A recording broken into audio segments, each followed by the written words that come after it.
When emergency first responders were overwhelmed by Los Angeles County's most destructive fire yet, a band of surfers, along with their neighbors and friends, stepped up to defend their home turf in Malibu. Their devotion to home drove them to show up for their community during the fire and for years afterward. And now, a model they call the Community Brigade program could change everything, leading to more lives and more homes saved during the increasing wildfires across not just California, but the world. Join reporter Adriana Cargill from KCRW, NPR's All Things Considered, Crooked Media, and more, as she investigates a wildfire story that is not depressing, but is, in fact, a clear hope for the future. Listen now to Sandcastles, an award-winning podcast about home, how we create it, and why we fight so hard for it.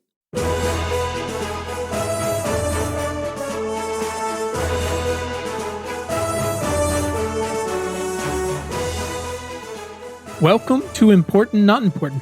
My name is Quinn, and this is the podcast where we give you the tools you need to fight for a better future for everyone. The context, straight from the smartest people on Earth, and the action steps you can take to support them. Our guests are scientists, doctors, nurses, journalists, engineers, professors, farmers, politicians, activists, CEOs, astronauts, even a reverend. This is your friendly reminder that you can send questions, thoughts, and feedback to us on Twitter at ImportantNotImp, or you can email us at funtalk@importantnotimportant.com. You can also join tens of thousands of other smart people and subscribe to our free weekly newsletter at importantnotimportant.com, where we give you the most important news items of the week and all the action steps you can take to fix them. So, this week's episode, we're going to try to answer a pretty fundamental question here, and I think we did a pretty good job. How do we rebuild capitalism in a world on fire? Our guest, we are so lucky to have her here, is Rebecca Henderson. She is a professor, a research fellow, an expert in about 100 different areas of innovation and organizational change, and she believes the private sector can help save the whole kit and caboodle, but it's going to be hard work.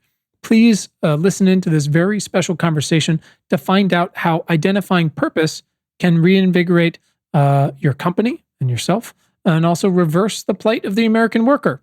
Small potatoes, if not the actual climate crisis itself. Let's go talk to Rebecca.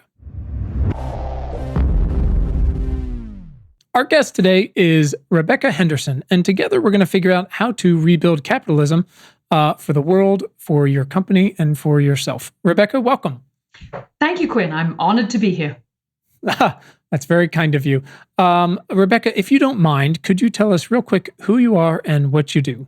I'm a professor at the Harvard Business School, where I developed a course called Reimagining Capitalism, Business and the Big Problems.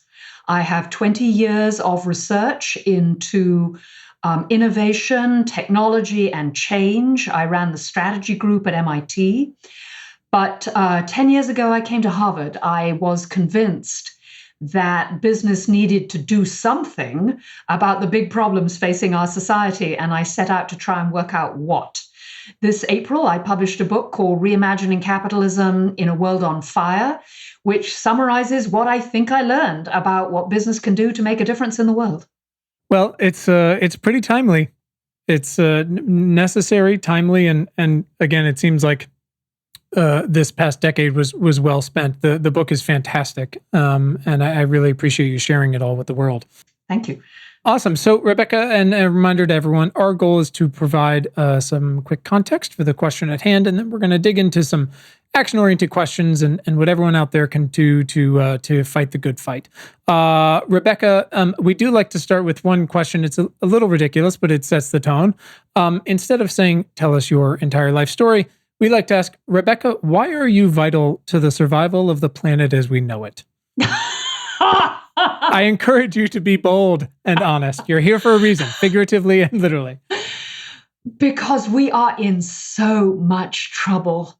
And one of the reasons we're in trouble is business has become persuaded Too many business leaders have become persuaded that all they need to do is maximize shareholder value. This may have been true historically, but right now it's a huge problem. So my role on the planet at present is to stand up and say, I'm a professor at the Harvard Business School. I have credentials up the yin-yang. I'm a card-carrying neoclassical economist. I'm a member of the Academy of Arts and Sciences in both England and America. I have the citations, and I'm telling you, focusing only on shareholder value is a terrible way to run the company and is going to bring us to disaster. We need to switch. That's my role as I see it. That's pretty fantastic. It reminds me a little bit of the role of scientists in Hollywood films that try to warn everybody that the wave is coming or the aliens are coming, and everyone's going, "Get out of here, scientist!" And then they inevitably show up, and he's like, "Well, I told you so." Sounds right on. So let's dig into this thing. Just some quick, just contextual thoughts here. I'm not sure if you follow the incredible journalist Ed Yong over at The Atlantic, who is one of our best science journalists, but also has been doing some incredible work on COVID right now. But he wrote just this truly comprehensive, wonderful, very sad, basically post-mortem on America's institutions this week, saying, and I quote, "Water running along a pavement will readily seep into every crack, and so too did the unchecked coronavirus seep into every fault line in the modern world." And that is to say, I think the virus didn't break us. Our failing or neglected, or in some cases poisoned institutions or runaway institutions have been splitting apart for years and decades. And the climate crisis came before COVID. It is still here. It is part of what made COVID, and it will be here for long after we're not trapped in our living rooms wearing masks anymore, at least for this virus. But it is very clear, as you alluded to, and we'll talk about today, the democracy that we designed here and that have existed in other places, and the businesses and industries we've built alongside those democracies in partnership with them really just are both not prepared for what's coming, but are also part of what's coming, because inequality among government and businesses and citizens is drastic and damning, and capitalism isn't working for most people, and it certainly is not working for the environment. Our never-ending cycle of growth and quarterly earnings reports has destroyed much of the outside world we depend on, and this is a ticking clock. So this crisis, though, all of these crises mashed together, right? And there's about 7 of them, might also be our best opportunity. There is no market cycle for the foreseeable future as we know it. We can start over, but it's going to have to be top to bottom. And so I do want to talk about rebuilding capitalism for what is the actual 21st century, or as Rebecca, you so eloquently put it, for a world on fire. I do want to talk, though, perhaps about the most glaring part of our mission here, which is that more than ever before, for a lot of folks, capitalism is going very, very well. The markets are booming, if a little more volatile than in sort of the peak hockey stick era of the last 10 years, but they're also fully disconnected from the reality in the ground in a lot of ways. Does that feel correct to you? Yes. I feel like I can count on like 2 or 3 fingers, and I know there's been progress made here, but from my perspective, my very limited perspective, the sort of 21st century externalities that are actually priced into our industries and our products and our profit and the stock prices. I think despite the past 10 years of growth, I would bet that there's a huge percentage of people, especially young people, that are pretty shocked at the way the markets have performed in the age of climate and COVID, but maybe they shouldn't be. Rebecca, if I had told you 6 months ago that a minimum of whatever it is today, 700,000-ish people would be dead across the world from a perfect virus, from a pandemic that's locked in our homes, where would you have expected the market to be in reaction to that? I would have expected it to fall. I think what's happening in the market is extraordinary. My personal belief is it reflects 2 dynamics. One is the belief that governments around the world will do everything they can to keep finance alive and afloat, so we won't have a massive credit crunch. Mm-hmm. Second, that we're pumping enormous amounts of money into the economy. And we did so. I mean, we had a massive tax cut in this country at a time when we were booming. I mean, where is that money going? So I think part of what's going on is simple asset inflation. And this is old-fashioned, but I think this might be a speculative boom. I really do. Markets are so irrational. I can't comment on the valuation of any particular company, but those companies I know well, when I look at their expected cash flows, even under fantastic scenarios, I don't see them connecting to the valuations we're seeing. So I'm reminded of what was that great phrase in 2008? I know prices are too high, but as long as the music plays, I have to play too. I think we're in for a crash. It's pretty daunting. And obviously, I mean, the market has seen so many cycles over the past 100+ years, but it is incredible sort of what these big 5 tech companies are doing to carry, for example, the S&P these days. And there really are sort of black holes sucking up everything around them in this just incredible cycle of, yes, like practically more of us are spending time and money and energy online because we're trapped at home and also because it's 2020. But at the same time, it's truly incredible. And thinking about those companies, for example, I mean, look, to be candid, right? I'm all for completely reforming capitalism and the markets and the modern worker, and I really want to talk about that worker today. But it's clearly a problem that's too big for capitalism alone, and I believe those companies have failed to prove they're capable of self-regulating themselves into even incremental progress. I mean, government is required, but a very different government that is younger and more flexible and adept and understands the externalities that are happening. But it seems like if capitalism is a ship that's difficult to turn around, government, it feels like it hit the iceberg 6 hours ago, right? Well, that's not fair. You know, when I give your speech, when I say we won't rebuild our society without strengthening government, that we need a democratic, transparent, accountable, capable government, people look at me and say, well, that's what not government is. But what we're seeing right now is the result of a sustained attack over, you name it, 30, 40, 50 years on government as the problem. Sure. And a flood of money, uncontrolled money, continually stressing that no, government is evil, government is wrong. And I mean, you see it most clearly in the most recent administration, which appears to be actively trying to destroy the state. Sure. What was the famous Reagan quote? If someone knocks on the door and says it's the government here to help, you know you're in trouble. Something like that. The 10 most dangerous words in the English language. I'm from government. Am I here to help? Yes. I mean, closely followed with we need to drown government in the bathtub. So we are in the grip of a movement which has decided that government is the enemy, which has systematically starved and attacked it. And so it's no wonder that it's not working terribly well. But the good news is we have models of government that work. It's not that we don't know what needs to be done and how it could be done. It requires a massive political and cultural movement to get it going, and the efforts of millions of us working as hard as we can. But we can do it. And I can't resist adding to this. It's been a mistake, even if you're a business person.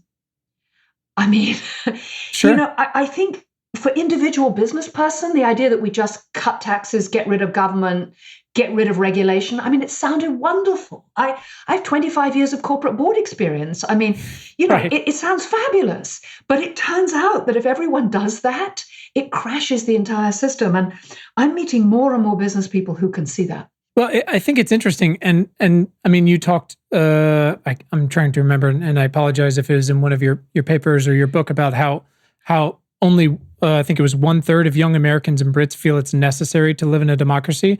But I mean, as you just pointed out, because this assault on government has been happening for 30, 40 years, the people that have been assaulting it and the people from the inside with this administration have not only assaulted it, they've changed it to the point where, I mean, I don't think these young people that feel it's necessary to live in a democracy, I don't fault them because they're not really living in a democracy at this point as it's traditionally defined, right? Exactly. And the apparatus that they pay taxes to doesn't actually do anything for them, especially if you're a Black or Indigenous person in America. I mean, forget it.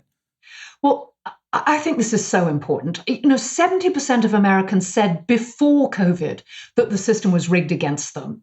Right. Um, Wow. The statistic is 25% of people under 30 think democracy is not necessary. But what they think of as democracy is a system that has delivered nothing. Sometimes when I'm hanging out with my other Cambridge pointy headed liberal friends and they're ragging on the Republicans, I say, and what did the Democrats do?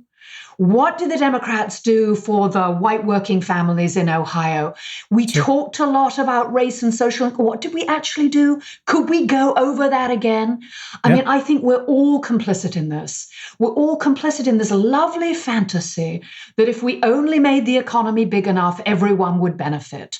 I mean, there have always been people standing on the sidelines, jumping up and down, screaming about structural reform, but it was so easy to ignore them. What COVID has done is make it so clear that we can't just keep going in this way. And no, I mean, we need a real democracy where people have real facts, real votes, and everybody gets to participate.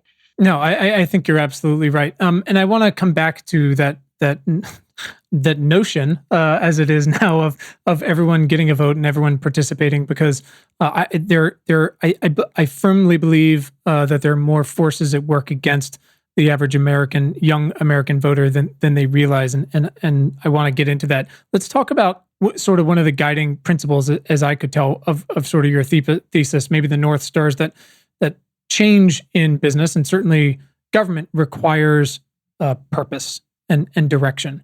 But as someone who's worked at a number of big and small companies and seen mission statements that really are just a mashup of synergy and other corporate words, it feels like purpose or these statements need to pass muster in the 21st century as we look forward. Whatever this newfound purpose is that someone uses, to me, needs to be practical and tangible, and something that is achievable and measurable, right? But not in just some internal way, but for the public good. And so that makes me think of sort of the standardized measurables that have come out in the past 20 years and are slowly being picked up, like ESG and things like that. Where are these being standardized and accepted? I guess what's working, what's not, and please tell me all the ways I'm wrong about the idea of the more practical purpose. And you're not wrong at all. My first test of whether a company is authentically purpose-driven is whether it's expensive. That is, are they spending real resources to do the right thing? Are they making the tough choices? Are they investing in the future? Otherwise, it's just fluff and words. Mm-hmm. And I'm not here to tell you that that's easy to do. I spent 20 years studying corporate change. I mean, I spent a year trying to persuade Nokia that Apple was an important threat, and you can see how well that worked. But sure. So I know how tough it is to move organizations. So, this is a difficult lift, but it's completely possible. There are firms that are there. The only way we'll keep them there and get more there is if we measure what they're doing. If they have clear metrics that are, yes, linked to public benefit as well as to profit, and if those measures are replicable and auditable. So absolutely, that's where we need to go. What's happening on that front? Well, I think depending on how you think about it, it's either a hopeless cacophony or a new world waiting to be born. It depends on the day. It depends on the day. I say in my book, I didn't realize that accountants were the people that hold the key to the future of civilization. The whole thing, right? But they really do. I mean, this is super important. So here's the good news. It took at least 100 years to get financial accounts to the place where they are now. In the 20s, when P&G published their annual report, they said, well, our revenues were 20 million and our profits were 340,000. And if you're an investor and you want to know more, you're welcome to apply at our office in Cincinnati in person. We take for granted financial accounts, but in fact, they're the outcome of years and years of fighting and trying and measuring and improving.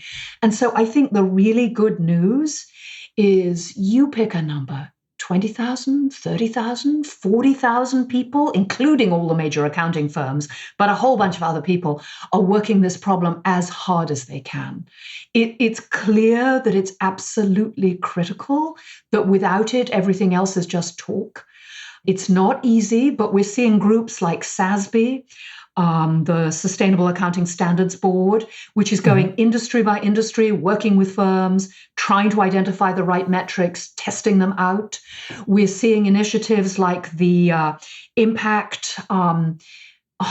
It's at the Harvard Business School. It's run by one of my closest friends, and it's called something like the Initiative to Do Impact Measures. But it's a collection of all the great academics in this space really putting their energy and time behind this. I think the good news, Quinn, is it's eminently possible. I mean, you can see we're going to be able to do this. And once we have it, then not only investors can push firms to do the right thing, which I hope they will, but employees and customers can too. Well, and I want to, I guess, come back to two things there, which is it's been really interesting the past 4 or 5 months to see many of these ESG aimed companies doing pretty darn well, and these indexes that these companies comprise doing pretty darn well, and I'm not sure if that's people grasping at straws, if that's people looking at the other incumbents and realizing they're not ready to take these measures, and so they'll look elsewhere finally. Are we looking at investors who are finally a little more long-term and aren't as worried about quarterly earnings reports?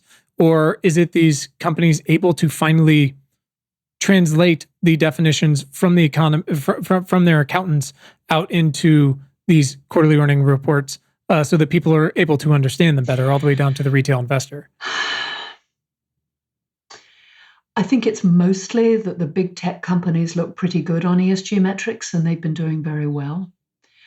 That said, there's a ton of research, and this is the subject of my scholarly work, suggesting that firms that authentically embrace purpose and couple that with a pragmatic strategy that's rooted in the heart of the firm, there are all kinds of reasons to suggest that they are going to be significantly more productive, creative, innovative, and resilient than more conventional firms. I mean, all the way from the psychology of meaning and triggering intrinsic motivation in the employee base, to the importance of trust in complex organizations, and to the ways that authentically purpose-driven firms are much better positioned to build trust, to the fact that if you're really authentically purpose-driven, you're looking at the whole vision, the whole scope of the world, and you can see how the world is changing. I mean, my personal belief is that we will struggle our way to a more sustainable and equitable society, and we will transform nearly every industry on the planet.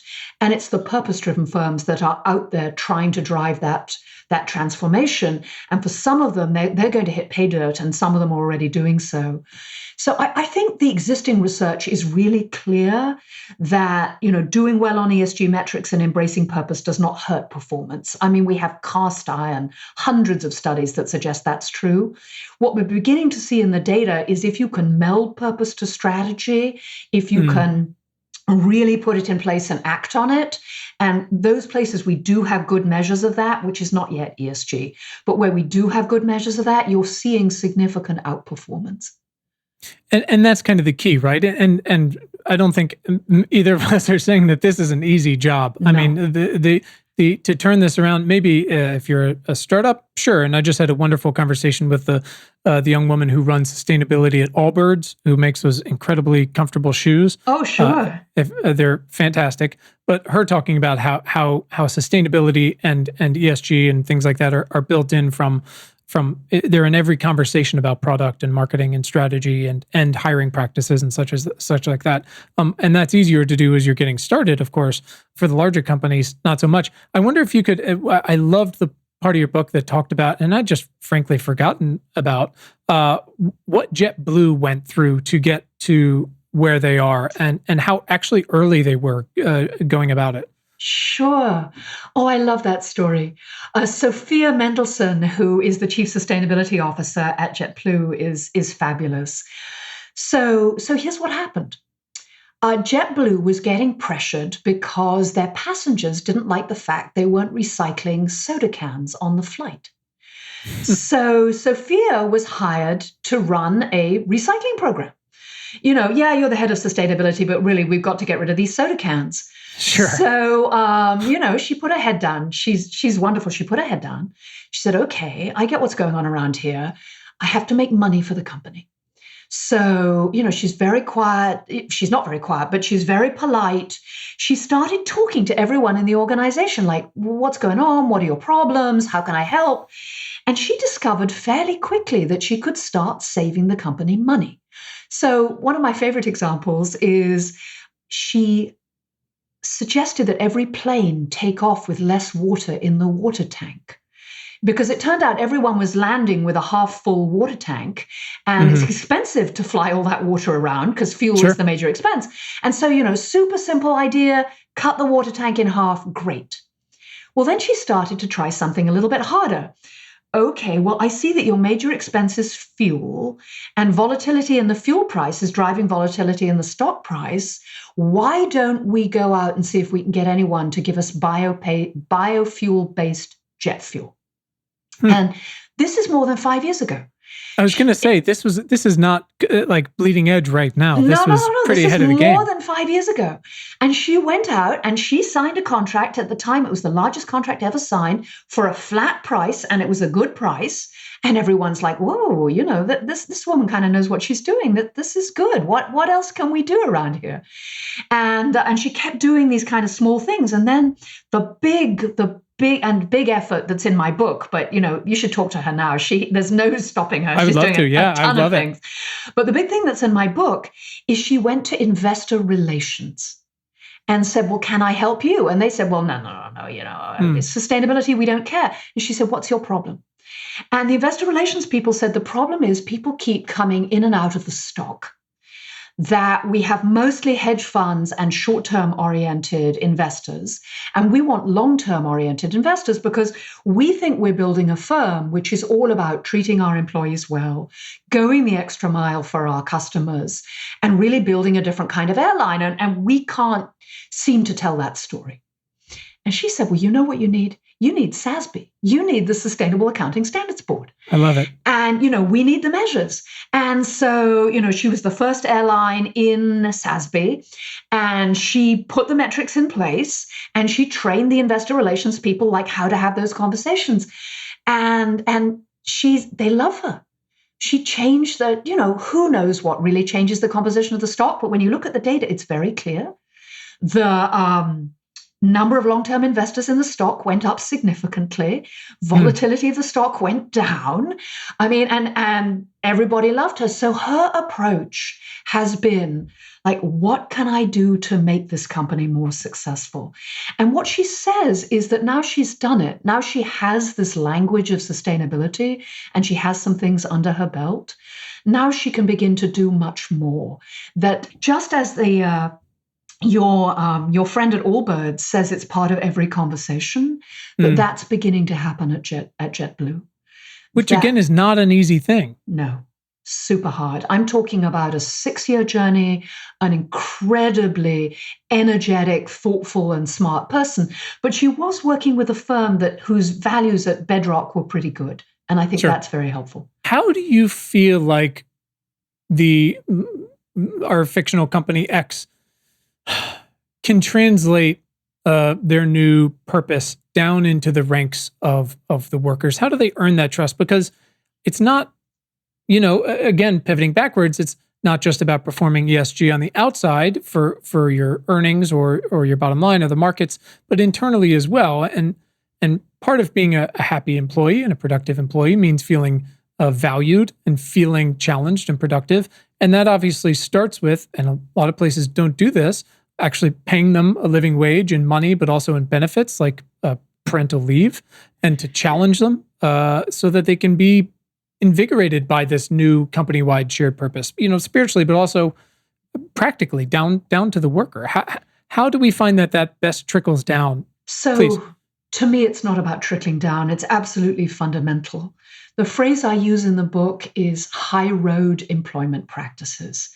this radical idea that you should treat everyone with dignity and respect as a full human being.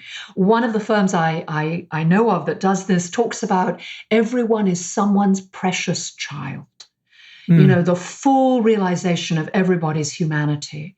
And then you put in place a high-performance work system. What does that mean? For sure, it means a living wage and decent benefit and stable employment and significant investments in training. But it also means, because you can't afford to pay those increased wages unless you do the rest of this stuff, it means empowering the workforce, designing work so that having people on the front lines who are totally engaged with the work and able to make decisions really makes a difference to the business. So you can't just write a larger check. I mean, yes, that will get you some ways, but we know for all kinds of reasons it's not enough. You Sure. need to change the way you think about work and the way you manage, the way you talk to people. And how do you signal authenticity? You don't behave like a bastard. Sure. You treat people as if they're really people. The threshold is quite low at this point. Yes, and what is so puzzling about this, Quinn, it's just so bizarre, is, my great friend and colleague, Zeynep Ton, who's a professor at MIT and has this fabulous book called The Good Job Strategy. Mm-hmm. She has all this data showing that managing this way gives you so many better outcomes. And, then I went back when I was writing my book, and we have data from 200 years ago and 100 years ago and 50 years ago. I mean, there was a plant in Procter & Gamble that started running this work system, and it became so much more productive and so much more innovative that the management hid the data because they didn't think anyone would believe it. The trouble is this way of working requires, can I say this on your podcast? You can say just about anything on this podcast. Emotional vulnerability, self-knowledge, a belief in the underlying goodness and capacity of human beings. It requires not putting yourself first. I mean, the leaders who enable these kinds of firms, they're super people. Now, my experience has been you don't have to change out the entire workforce. It's people want to be managed this way. They really do. Mm-hmm. It's providing the space and deciding to make the investment. I mean, it's a tough transition. It takes a couple of years to put this in place before people really begin really believe you're serious. You need to change how you think about the work, but it is absolutely possible. And oh my goodness, it's so much more fun when you're on the other side. Sure, but I do imagine, like you said, and I don't want to discount it here, that making emotional vulnerability part of your company's mandate. I imagine in some cases, if not a number of cases, that's a tough one to quantify for those accountants that we've realized do hold the keys to changing this whole thing. Well, let me give you an actual fact, which is very helpful. It turns out that in the average industry, the top 10% most productive firms are more than twice as productive as the bottom 10%.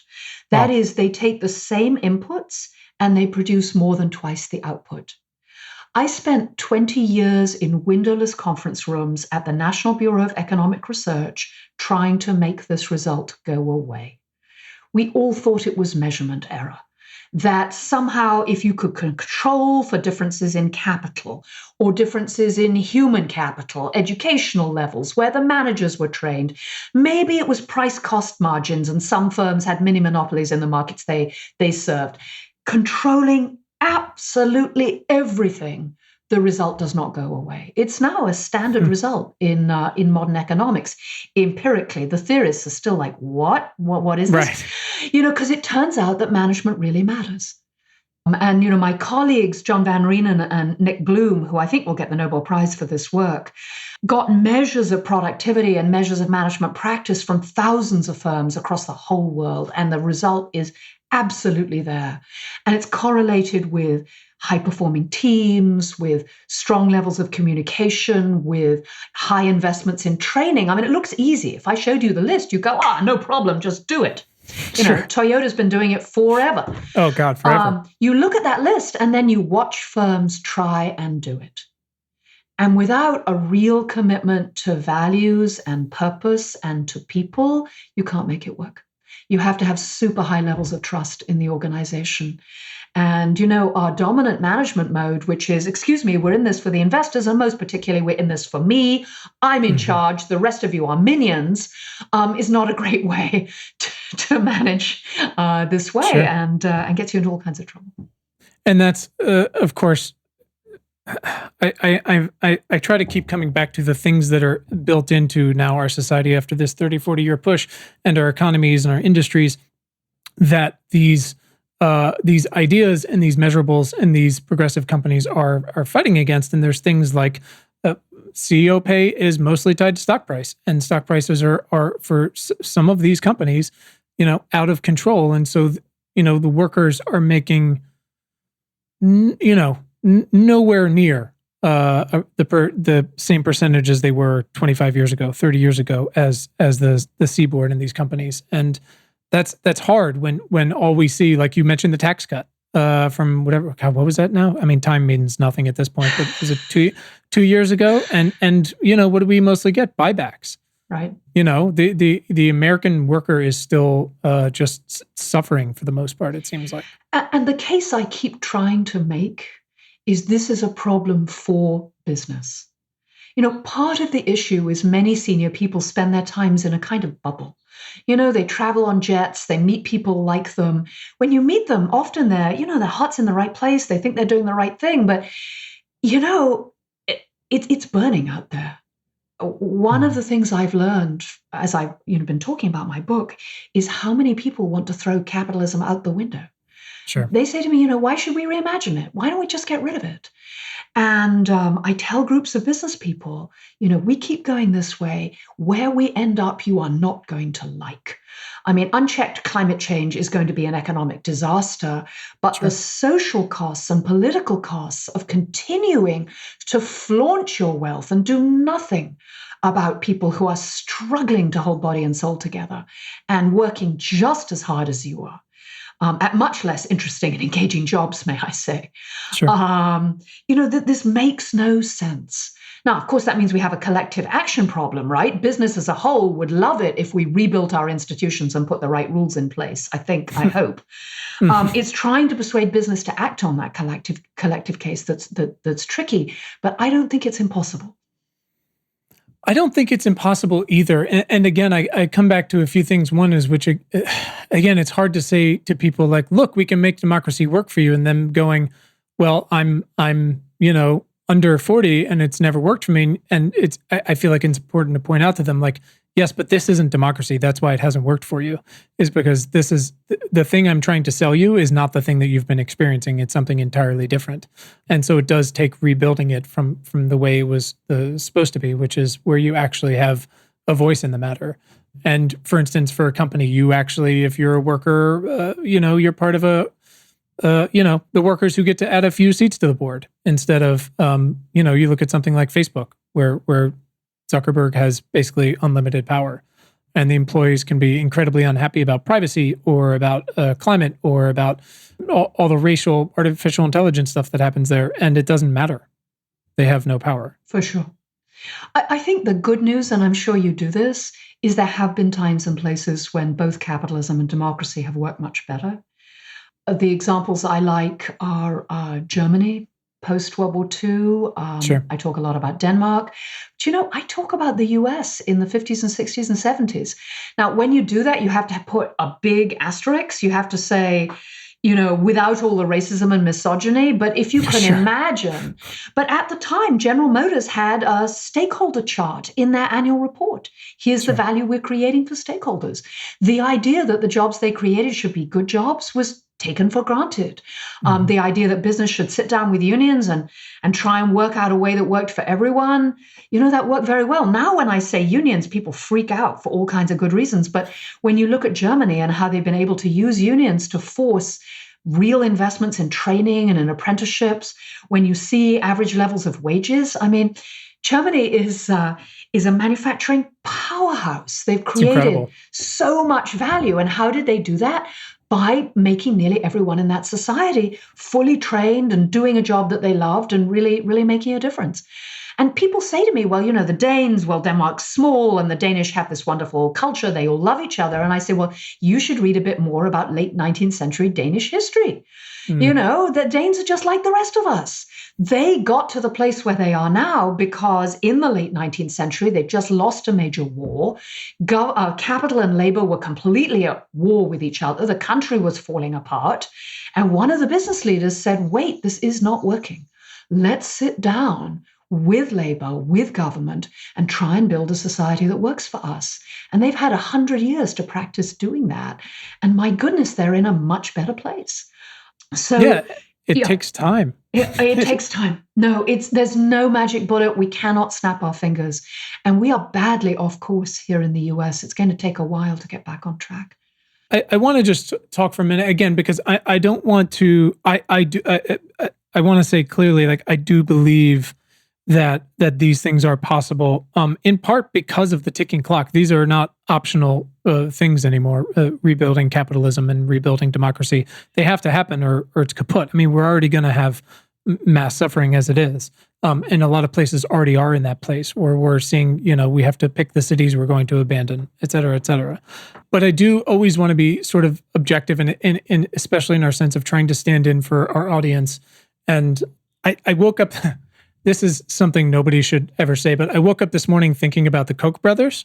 Mm-hmm. When we see everyone marching in the streets recently, and we talk about these companies that, on the other hand, that are doing their best and standing by their workers.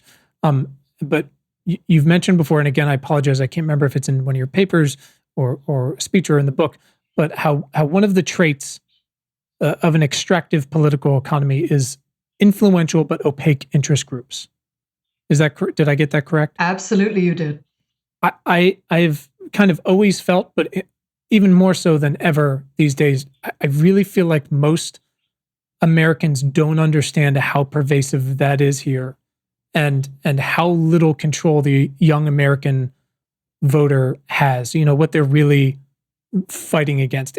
If you don't mind, I've been trying to work this out in my head all morning, sure. Sort of how comprehensive the system is. And at any point, please just say that's incorrect or lead me down a different. Sure. I mean, so I have good news and bad news. Please. The good news is most Americans have emotionally a very good sense of what's going on. When you ask Americans, should we take money out of politics? You get bizarrely high levels of agreement regardless of party. Mm-hmm. They know how corrupt this is. That number I gave you, 70% the system is rigged, people know. Sure. Right. Sure. And like you said, that was before COVID. Right. That's before COVID. So that's the good news. Here's the bad news. Oh my goodness, we're in a tough place. I talked to Anand Giridharadas, the guy who wrote Winners Take All. Sure. And he said, Rebecca, plutocrats gotta pollute. What are you talking about? So a couple of ways to think about this. First, I am not optimistic in the sense that if you ask me, what are the odds we're going to solve this and we're going to be fine? I'd say pretty small. Mm. If we just, things just continue to roll. I told you, I was the Eastman Kodak professor of management. I know how hard it is to change firms. And this is when they're looking death in the face. They still can't get themselves to change. Sure. So I understand that, but I am hopeful. Mm. So why? COVID has shown us, I love your description from Ed Young's article. It's soaked into all the cracks. COVID has soaked into all the cracks that were already there. We can see what's happening.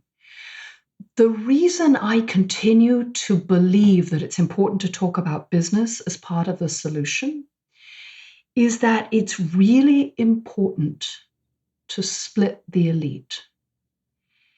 If we're always going to have a group of people with infinite money who think the free market is the only way to go and anything else will make things worse, and maybe they actually believe it, and it makes them incredibly rich, and they're spreading that money around to reinforce their position.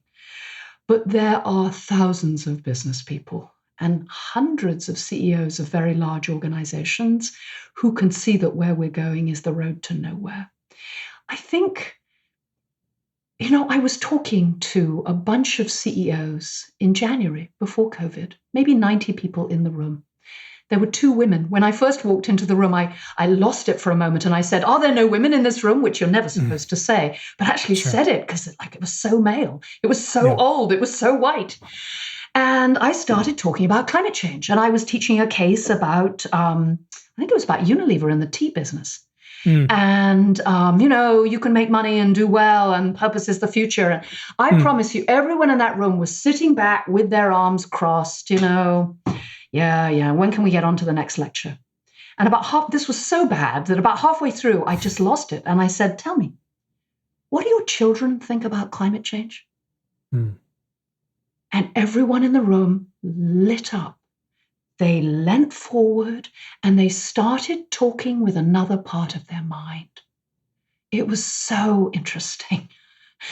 And yes, it's a huge issue. And my children are after me all the time and they want me to do things at the firm. And what can I do? And once I got them there, then we could have a real conversation. It's if we can persuade a significant share of business people that it is in their interest to do the right thing and put some daylight between them and the shareholder value maximization at any cost, I think that will be hugely helpful. My reading, when I looked through history to try and find times when business had really made a difference, it was when a portion of the business elite said, "Okay, we'll stop fighting. We will sit down and work with you." So of course we need a massive political and social movement. Absolutely. We need to change out our politicians. Every one of us needs to be as engaged as we can be as consumers, as neighbors, as voters, as employees in pushing for this change. That's what will really drive things. But to have a group of business people say, how can I help? And here the strategy faculty member in me says, if we can persuade them to begin to build our business model on doing the right thing, they have a strong economic interest in insisting that everybody else does too. So I think there's a virtuous circle here that we could get going. But again, I wake up thinking about the Koch brothers. It's not great. It's not great. And, let's talk about Mexico and let's talk about China and let's talk about Russia. I mean, it seems to be the history of the human race that the rich and the powerful try and grab everything for themselves. What do we know about what fights back against that? It's organized power. It's the rest of us getting together and saying, this is not okay. So that's what we need to do. Organize. I'm throws down the microphone, walks out. A few things on that note, which is it feels like I'm a big fan of, and I've been asked a lot in recent months as people kind of go like, "Oh my God, what the hell is happening with the world? I should have listened to you on climate change, and now there's COVID. Like, can you come coach or consult or whatever?" As sort of a generalist, place, trying to connect the dots as much as possible. But I haven't done that because I'm trapped at home with my children. But I do believe in taking the facts that are on the ground, and you can extrapolate a little bit into the near future to things that are most likely going to happen. Again, it's all probabilities at that point. And then we don't have a whole hell of a lot of an idea past that. But I do believe, like you said, of course, we need to overturn democracy and get everyone new into power, and young people and smart people and diverse people. But business is more powerful than it's ever been. So we have to use that, like you said. And I do believe, if you take, a company like Apple, which is nowhere near from perfect, but if they will, what was it a few weeks ago, said they're going to go carbon neutral by, I don't remember what it was, 2035, maybe 2050. That is truly an incredible undertaking because of their supply lines. And if we can have more companies like that doing that, I mean, it feels like, all the associations of mayors that stepped up in the cities and such when we backed out of the Paris Agreement and Trump got elected, who said like, well, then fine, then cities will do it or states will do it. It feels like, if companies are going to be this powerful, then we need to push them to not to fill in the gaps, but to, use their power for good, I guess, to go back to Spider-Man. It's not that business can fix it. It's not that we can say to CEOs, okay, purpose-driven firms, you've got this. Absolutely not. Right. But I do think if we had some section of the business community really focused on these issues, people would experience what it means to be properly treated, to work in these kinds of firms. They would start demonstrating, they are demonstrating the kinds of business models that will work to create great jobs and address environmental problems and make money, so that then politicians, when they come to drive these kinds of changes, can point to them and say, look, don't tell me I'm going to put you out of business. Firm X is paying wages Y and benefits Z, and firm Alpha is cut their carbon emissions to zero and they're doing fine, Sure. and here's how to do it. And business is, I'm on the board of a nonprofit called Ceres, and I've seen how politicians react when business people walk into the room in a good way and say, we need carbon regulation, we need decent education, we need a reasonable healthcare system.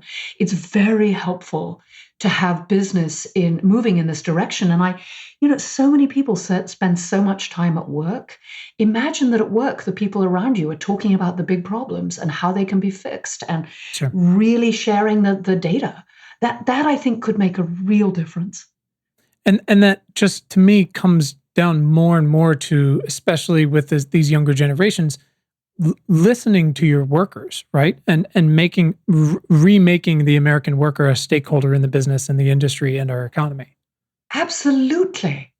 I could not agree more. I talk in the book about employee-owned firms, which is not a form for everyone, but is incredibly powerful. And we know from the data that when a firm is genuinely employee-owned and controlled, whoa, wages go up, wealth goes up, and the business does just fine. There's so much energy and excitement and power in, I hate the word ordinary people, in us. Sure. In us. No, but it's true, and I think it's important because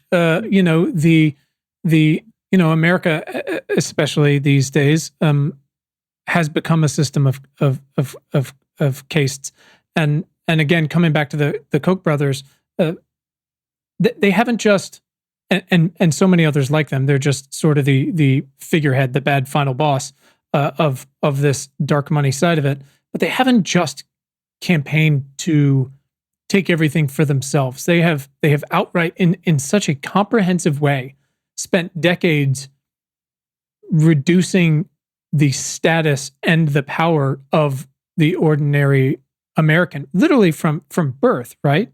Right.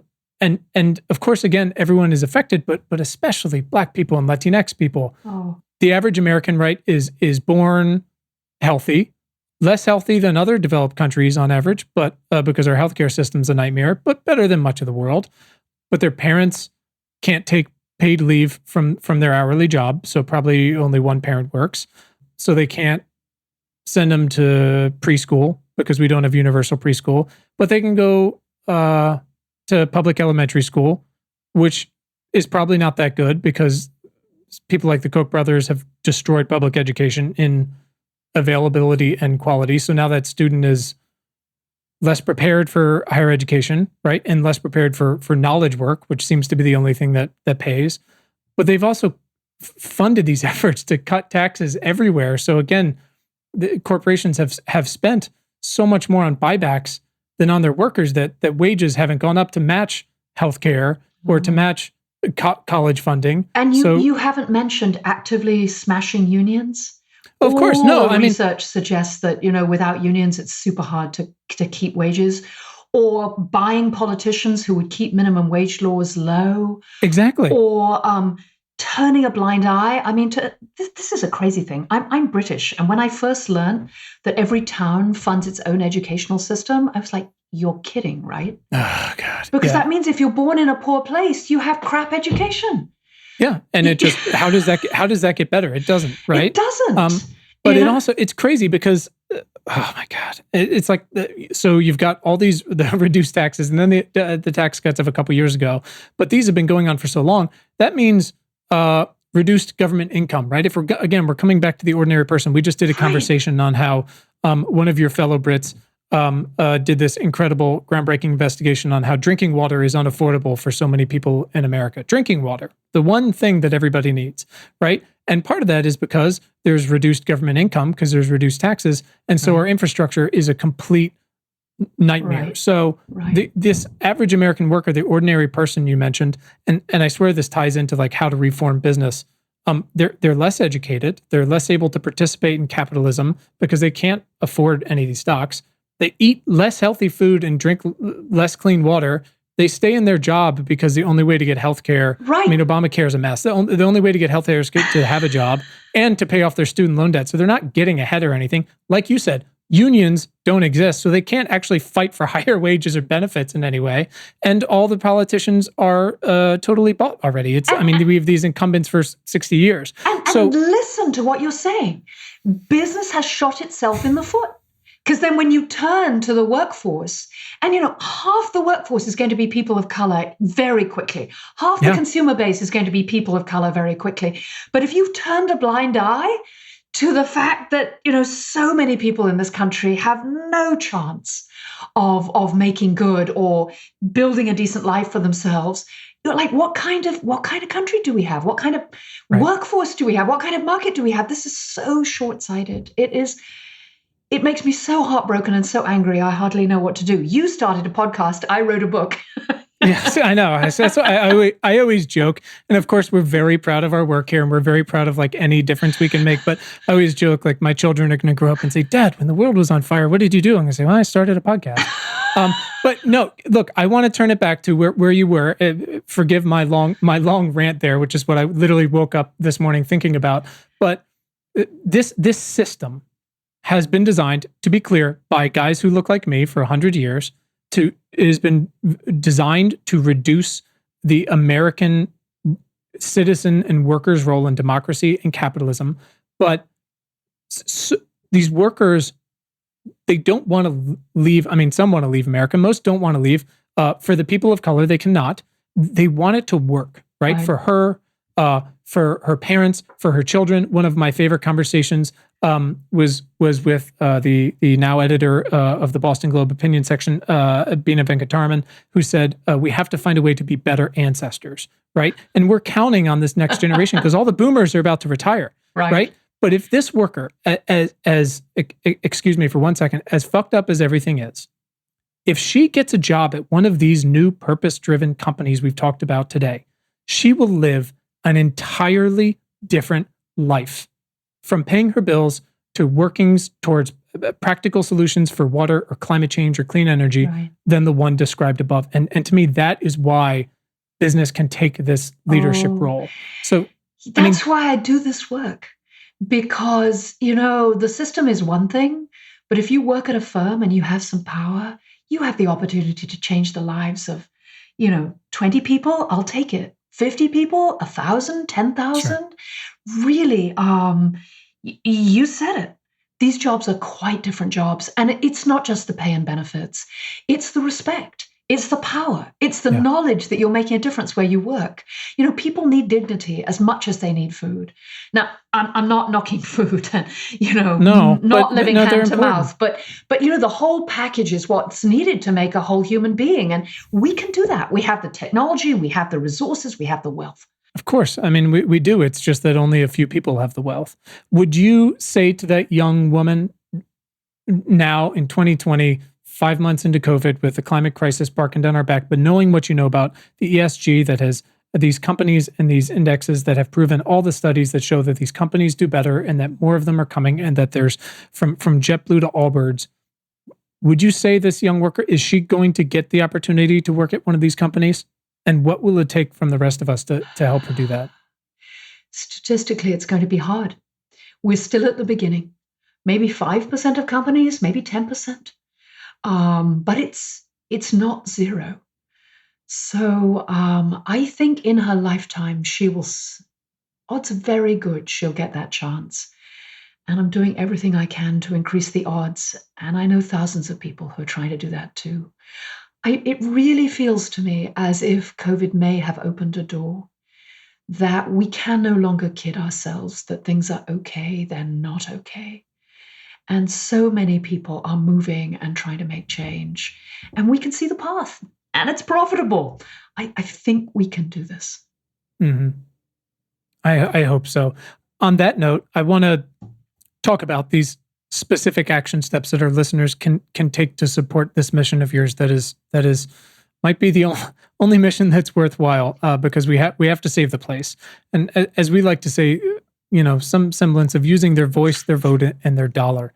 Again, one of our overarching goals is to shine a light as practically as we can on where we need to go as a people. So what would you say are maybe some of the big but actionable and specific questions that our listeners should be asking of their representatives? And I guess in that case, as shareholders as well of the companies that they work for. I was going to go as shareholders and employees as well. Yeah, absolutely. So if you're a shareholder, push your firms and your investment managers to invest in purpose-driven firms, which have a proven track record and good, clear measures. If you work at a firm, look around. Sophia at JetBlue changed the whole firm. And in the beginning, she was just the lady hired to get rid of the soda cans. Many firms are very badly managed, and they would be hugely improved if they were more purpose-driven and thinking more about the common good. So do what you can at work. Join together with friends. As a neighbor, pull together. You must say this all the time on this show. But, a friend of mine founded an NGO called Mothers Out Front. Okay. Which was all about addressing climate change, because she thought mothers had a real interest in the long-term health of the climate and they're passionate about their kids. And what she has found is that 20 moms showing up to hearing after hearing make an enormous difference. Her group identifies gas leaks, works with regulators to insist that the gas companies fix those gas leaks, because gas is just methane. It's a horrible greenhouse gas, and it's leaking out across every city in the country.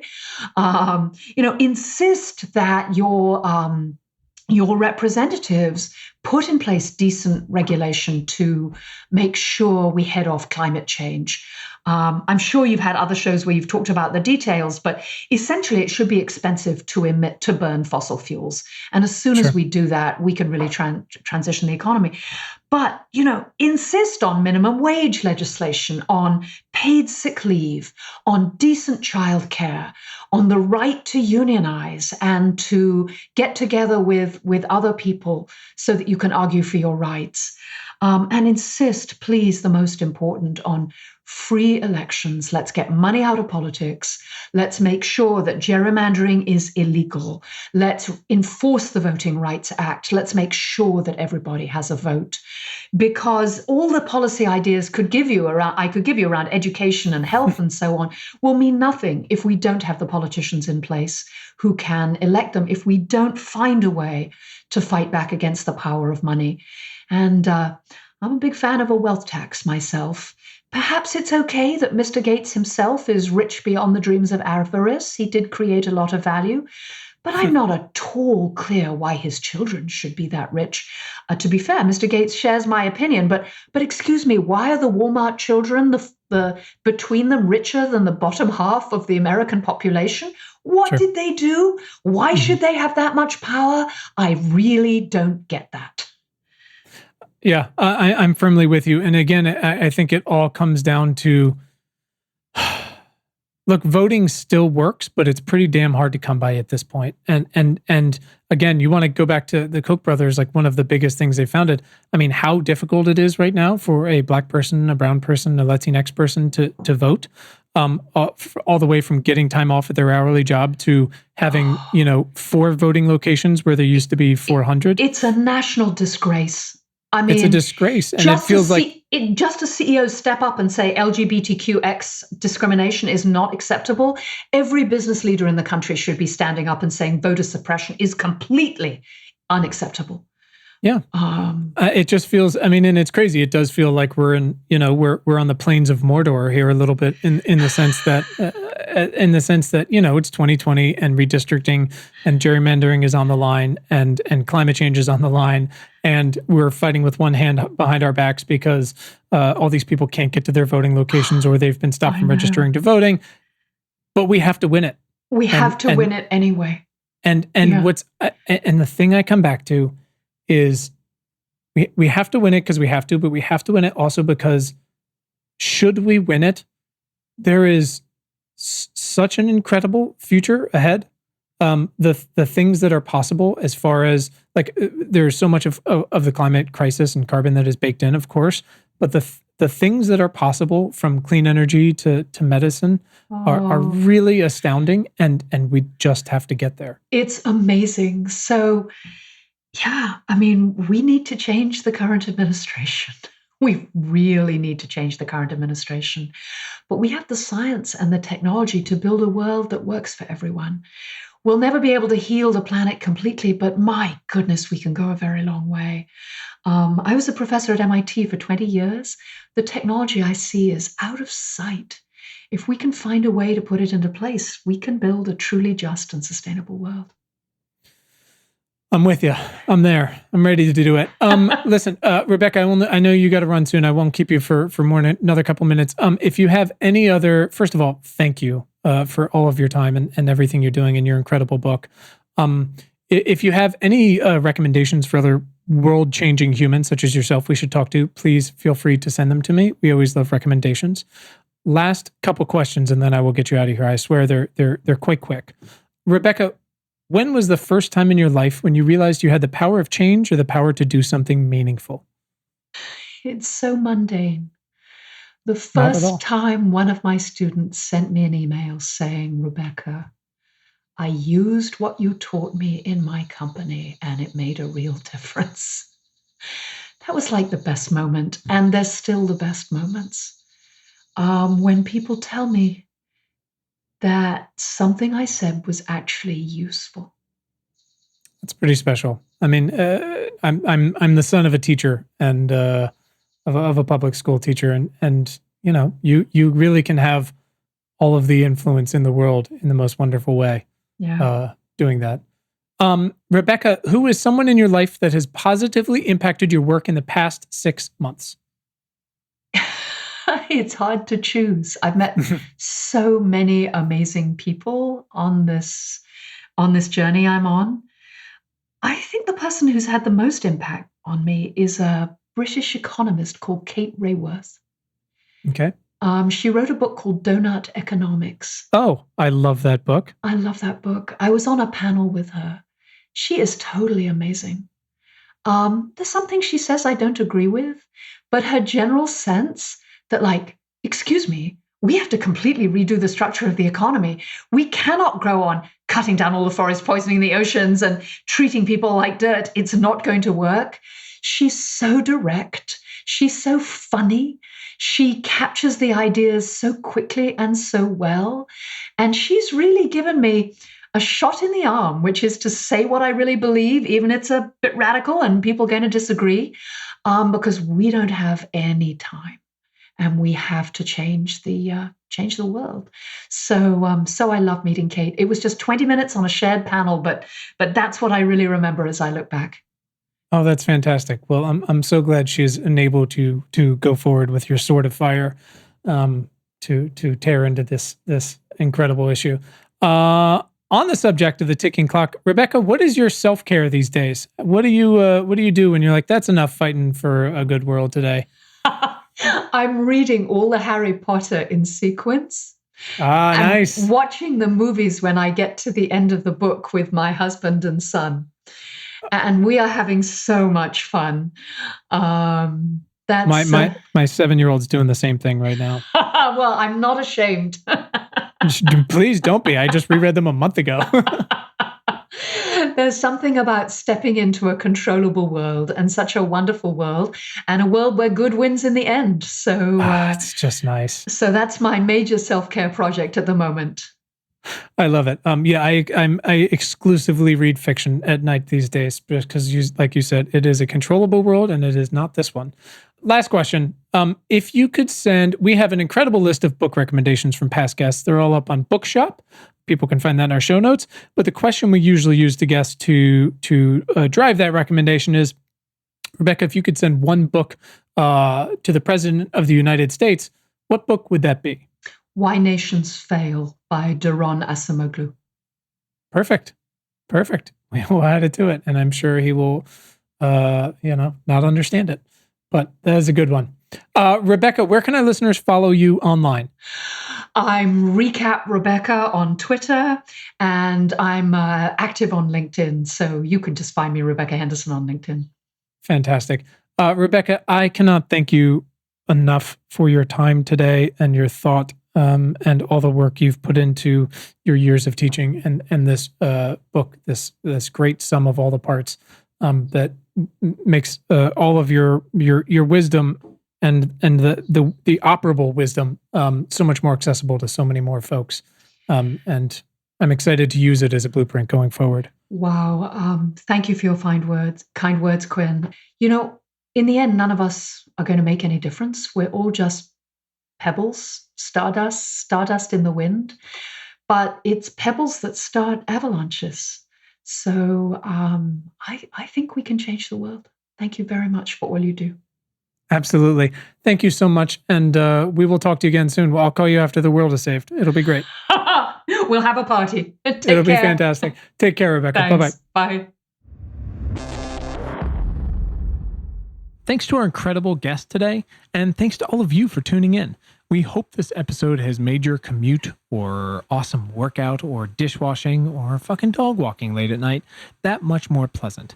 As a reminder, please subscribe to our free email newsletter at importantnotimportant.com. It is all the news most vital to our survival as a species. And you can follow us all over the internet. You can find us on Twitter at importantnotimp. Just so weird. Also on Facebook and Instagram at Important Not Important. Pinterest and Tumblr, the same thing. So check us out, follow us, share us, like us. You know the deal. And please subscribe to our show wherever you listen to things like this. And if you're really fucking awesome, rate us on Apple Podcasts. Keep the lights on. Thanks. please. And you can find the show notes from today right in your little podcast player and at our website, importantnotimportant.com. Thanks to the very awesome Tim Blaine for our jammin' music, to all of you for listening, and finally, most importantly, to our moms for making us. Have a great day. Thanks, guys.